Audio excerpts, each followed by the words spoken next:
સુરત પોલીસની કામગીરી હવે વિદેશમાં પણ વખણાશે, કારણ કે જર્મન મહિલાનો ગુમ મોબાઈલ ગણતરીના કલાકોમાં મહિધરપુરા પોલીસે શોધી પરત કરતા વિદેશી મહિલાએ પોલીસનો આભાર માન્યો હતો।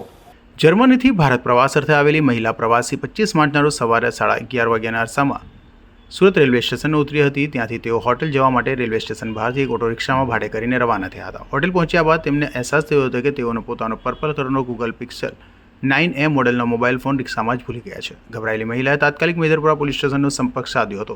આ મામલાની ગંભીરતા જોઈને સર્વેલન્સ ટીમ સક્રિય થઈ હતી। પોલીસ ટીમે રેલવે સ્ટેશન અને આસપાસ વિસ્તારના અલગ અલગ સીસીટીવી કેમેરા ફૂટેજ તપાસ્યા હતા અને ચોકસાઈભરી તપાસ અને ટેકનિકલ સર્વેલન્સની મદદથી પોલીસે ટૂંક સમયમાં જ રિક્ષા ચાલક અને મોબાઈલ ફોન શોધી કાઢ્યો હતો।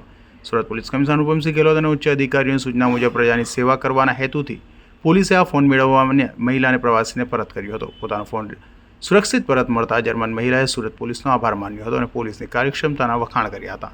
આ મહિધરપુરા પોલીસે વિદેશી મહિલાઓની મદદ કરીને ભારતીય સંસ્કૃતિનો મૂળભૂત સિદ્ધાંત એટલે કે અતિથિ દેવો ભવ અને ખરા અર્થમાં સાર્થક કર્યો છે। And we took the train from Bandudara to Surat, and I forgot my phone in the Tuk-tuk, and then I didn't know where my phone is, and I searched it, and then we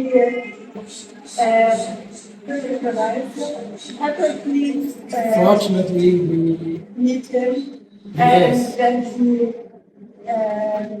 સુરતમાંથી એક સકારાત્મક અને ગૌરવ વધારતી ખબર સામે આવી હતી અને વિદેશી આવેલી મહિલાને કિંમતી મોબાઈલ ગુમ થવા છતાં સુરત પોલીસે ગણતરીના કલાકોમાં જ તેને પરત અપાવતા સુરત પોલીસની કામગીરીની ચારેકોરથી સરાહના થઈ રહી છે।